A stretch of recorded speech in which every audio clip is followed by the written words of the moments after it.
All right, we are live. Hey, everybody, welcome back to Lone Star Gridiron Facebook Live. It is what, day 3? It all Day runs 3. together. Day 3. And again, I'm Chris Daly, Greg Goodwin. We have Jerry Kubiak over here, and we're going to talk about some football again. Surprise, surprise. And actually, I'm going to bug out because I've got to head down to the field before this kickoff and let y'all discuss what's going to happen. All right, yeah, we got the 3A Division II state championship game coming up at noon today, which is what it is now, 10:22. So kickoff in a little over 45 minutes. Texarkana Pleasant Grove enters game 13-2. Cuero with one blemish on their record, 14-1. And I want to thank everybody real quick for watching yesterday. Yeah. Had a huge fan base watch. We were showered with gifts. Yeah. I mean, you know, it's coming in. John Smith from Austin, Texas sent me a banana. Thank you very much. It makes the hard work. Scott Johnson from San Saba sent me a coupon for coffee, so I'm using it. San Saba coffee. You didn't get anything. I didn't get nothing. Yeah, I just got to be on. Got to be on the internet. Coach X. Yeah. So anyway, yeah. After the banana and coffee talk, let's talk about a little bit of Class 4A Division II, Pleasant Grove, Cuero. What's your thoughts? I know we talked about it last night, but you know, you've had a chance to sleep on it. Yeah, and I didn't get a whole lot of sleep. Sleeping on my buddy's couch. It wasn't the most comfortable couch I've ever been on in my life. Yeah, Pleasant Grove was always known when I was up in Northeast Texas as a baseball school, you know, and you know, they went to the state championship in baseball or state tournament in baseball 6 years in a row at one point. And then they got a new coach. Josh Gibson came in and did some things, brought the wing tee, which, you know, at the smaller school, a run-based offense usually successful, brought a physical mindset to those kids, is, you know, smash mouth, all that stuff, and, you know, got the community excited and did some good things there. Cuero is Cuero and has been Cuero since the 70s. I mean, and so we'll call them kings of Region 4, basically, right? I mean, Region 4 typically. Yeah, if you're going to win Region 4, where's it got to go through? You got to beat Cuero. That's right.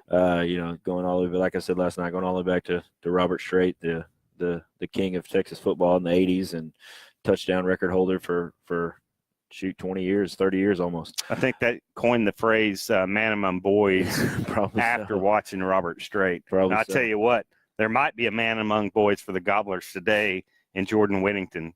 Yeah. You know, I mean, I've seen him a couple of times. You've probably seen him on film. I've seen some tape. He looks like a player. You know, tape. I've always thought, or video. I've always wondered when coaches are going to quit saying I watch film, because we don't watch film anymore. But you know, I remember sitting in my living room with my dad with the 16 millimeter, you know, projector, and with the running it back and forth. But anyway, your dad was coach. Why didn't you get into coaching? I don't know. I started to be a doctor. Oh, okay. Yeah. Even though we call you Coach X, that's you're right. Actually, really Dr. X, that's right? True. Yeah. Podiatrist or? Yeah, I mean, you know, brain surgery, podiatry, periodontist. It's all the same. Smart man. But anyway, I've never thought you can see, like, technique wise how good people are, or, you know, you can look at it and be like, oh, that kid's pretty good, or that kid's pretty big, but video, tape, film, computer, whatever, never does kids justice when you see them live. Mm-hmm. I mean, you know, and so, yeah, I saw a huddled highlight reel popped up on the Whittington kid on Huddle, and so, well, you know, that's pretty good. But just being there and seeing it is two totally different things. So I'm looking really forward to seeing what this kid can do, because I've heard all about him. I know he's committed to Texas or signed with Texas on early signing day. Right. Their running back, Albrick, is supposed to be, you know, out of this world as well. So, you know, if you're going to stop them, I would try to stop Whittington, and I would try to stop Albrick. But, you know, that's easier said than done. Yeah, and, you know, that defensive front's going to be a big a big key in Pleasant Grove's success today. It said Whittington and Albrecht. Actually, Cuero has 2 1,000-yard rushers in Albrecht with over 1,500 yards, and Carey and Grant with over 1,400 yards. Then throw in Whittington, and then Whittington's brother, Devin Whittington, almost 500 yards receiving.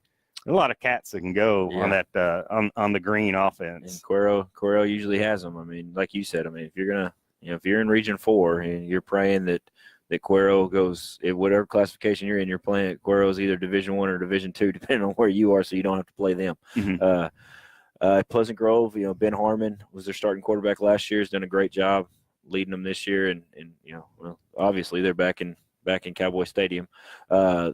Bruce Garrett is a load to bring down. They said, I was actually when I was standing waiting to get into the stadium, I was standing with some Pleasant Grove people, and they were talking about how he is the new Darryl Johnson of Cowboy Stadium. Mm-hmm. And when he gets the ball, you're going to hear a Bruce the chant. Moose. Yeah. So they said, everybody thinks we're booing our own kid, but we're just saying Bruce. But he's a load to bring down, and if you're going to run the wing T, you better have a really good fullback. And and he's that for them. Terry and I had brought up on our show the other night how this wing T, when you're able to throw effectively out of the wing T, when you're predominantly, the strength of your team is running, especially when you've got Bruce Garrett and James Wiggins in the backfield, Nick Martin, that guy, you got 3 guys that can go out of the backfield. And when you got a quarterback who's as accurate and good at throwing the ball as Ben Harmon, how hard does that make it when you're trying to stop the wing T, when all of a sudden they are able to be a balanced offense or hit you with a big play over the top? Well, when you're defending the wing T, I had one coach tell me, you got to watch your keys because 3 guys in the backfield are going to lie to you. Mm-hmm. It's all those fakes and the crossbucks and all that stuff. They're going to lie to you, so you got to watch your key. But then another wing T coach told me, in the wing T, you run for first downs and you throw for touchdowns. Mm-hmm. You get inside the 50-yard line, you're going to try to big play them, and that's what happens. You fall asleep, you 5-yard run, 6-yard run, 15-yard run, play action, boom, and there's a tight end 65 yards behind everybody, and all he has to do is catch it and make sure he doesn't drop the ball. A lot like Liberty Hill's passing game back in their early, in their previous state championships. They might throw once or twice a game, but they'd have a wideout that would be sitting down there 50 yards down the field just like this, waiting to catch a cradling a baby, and it was always complete, and it was always went for 6. Yeah, and that's I had a guy tell me, you can't run the wing T at the bigger schools because you got to be able to throw the ball. And I said, well, wing T, you only throw the ball maybe 4 or 5 times a game. Ask Jack Alvarez that question, right? Yeah, exactly. He won a ring with it. Exactly. But you only throw the ball 4 times a game. But if 3 of them go for touchdowns, then what's the problem? Right. If you score 21 points off of 4 passes, and that's a pretty good day. Doesn't matter how you get to the end zone. Yeah, it's just getting to the end zone. All the points, it's still 6, right? Yeah. They didn't change the rules, right? A passing touchdown is 6 and a running touchdown is 6. Is that right? Yeah, I think they've been talking about it's really going to revolutionize the game. You only get 4 points for a rushing touchdown. But yeah, being able to, if you have a quarterback that's capable of throwing the ball, and really from what I've seen of Harmon, is that he's not just one of those guys that is, I'm going to throw this 40 yards down the field and hit for touchdown. That when they do get 3rd and 8, 3rd and 9, is that he can throw those intermediate, those crossing routes and those comeback routes to his receivers and his tight end outs and stuff like that. And so when you have a quarterback like that can beat you with his arm out of the wing T, it's hard, man. It's a different thing altogether to stop. Yeah. Well, the tale of the tape here is Pleasant Grove has outscored their opponents 583 to 290 on the year. Cuero has outscored their opponents 757 to 251. So you see quite a disparity on the offensive side of the ball as far as points.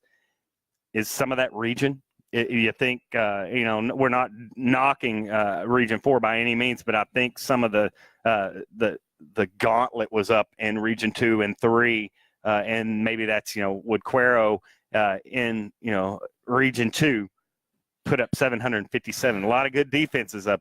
up there. It depends. It depends who you're talking to. If you talk to somebody that's from East Texas, they'll tell you the best football in the state's played in East Texas because it's more athletic. Mhm. If you're talking to somebody from the Panhandle or from West Texas, they'll tell you that no, the best football is played out here because we're more physical. Yeah. If you talk to somebody from South Texas, they'll tell you, well, best football is played out here because our kids are mentally tough because it's 175 degrees outside all the time. They got to go out there and play that. But I'm kind of biased. I'm going to say that East Texas is where the best football is played. I tell you what, regions I don't think matter in this game, though, right? I mean, I don't think you'll see I think you'll see the best of Region 4 and the best of Region 2, and there won't be any disparity between the two here. I think this is a close game, right? It's going to be a close game. And like you said, I mean, Cuero's almost scored 800 points. And, you might say, well, they probably played a more less than schedule than Pleasant Grove did. But when you are playing maybe somebody that's not as good as you or maybe, is not giving you as much of a challenge, that's what they did what you're supposed to do. They beat them by 50 points. You could say, oh, well, they played a team that was 5-5 and they beat them 21-7. You might say, oh, well, that's not very good. But when you're playing that team that's 2-8 and you beat them, 63 to 14, that's what you're supposed to do. Yeah. When you're Cuero. Pleasant Grove probably did play a more tougher schedule. Or more tough schedule, I guess would probably be the better way to say that. Sorry, Mrs. Vaughn. But anyway,